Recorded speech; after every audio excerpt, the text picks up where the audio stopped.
Welcome. Today we're diving into a quick and easy tutorial on how to unmute calls from a specific friend on the Messenger app using your PC. With the new update, it's never been simpler to stay connected with your loved ones without missing out on their calls. So let's get started. First, let's open the Messenger app on your PC. Just locate the Messenger icon on your desktop or in your taskbar. If you haven't logged in yet, enter your credentials to get started. Next, you need to find the chat of the person you want to unmute.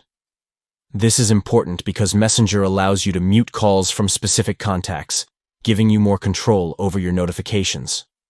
Browse through your chat list, or use the search bar at the top to quickly locate the person's name. Once you've found the chat, click on it to open the conversation. At the top of the chat window, you'll see 3 dots which indicate additional options.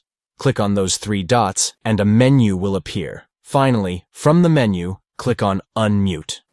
You'll see a confirmation that the calls from this specific friend are now unmuted. And just like that, you're back in the loop, ready to receive calls without missing a beat.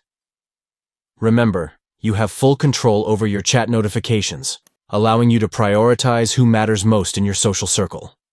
Thanks for watching.